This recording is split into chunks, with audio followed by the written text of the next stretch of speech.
Outside a French courtroom, Gisèle Pellicot is once again applauded by supporters. She's at the center of a mass rape trial that has challenged the limits of existing legislation in France, prompting calls for change. Her husband, Dominique Pellicot, has admitted to drugging her and recruiting dozens of men to rape her while she was unconscious. 50 men are facing trial alongside him.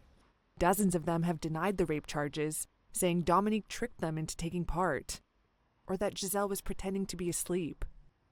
In court on Wednesday, Gisèle said, quote, "I am determined that things change in this society." Thousands of protesters have taken to the streets as the trial has gone on. Qu'est-ce que vous voulez dire? Non, mais c'est... What do you want me to say? Donc tu dormais? No, I mean, so you're sleeping, I come and rob you of your entire life. Mais non, c'est pas OK. Then I say, oh, sorry, I thought it was okay. Well, no, it's not okay. If you're sleeping, you cannot give consent. At issue is the legal definition of rape in France. The country's criminal law defines it as a penetrative act or oral sex act committed on someone using violence, coercion, threat, or surprise. It makes no clear mention of the need for a partner's consent. And multiple legal experts said prosecutors have to show an intent to rape to get a guilty verdict. One study published this year found only 14% of all rape complaints lead to a formal investigation in France. The country's new justice minister recently said he is in favor of updating the law, as has President Emmanuel Macron.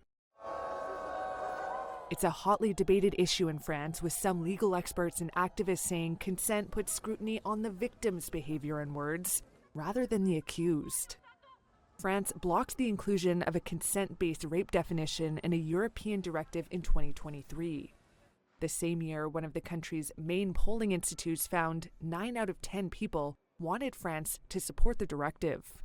Face à ces conflits, 2 members of a cross-party working group made up of dozens of lawmakers say they are looking at the issue.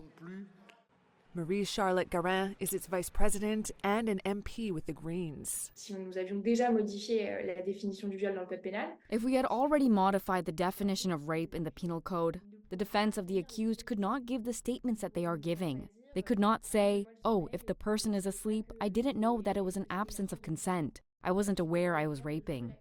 Garin said she hoped the bill could be passed by the National Assembly as early as next March. Although any potential changes would not apply retroactively to this trial.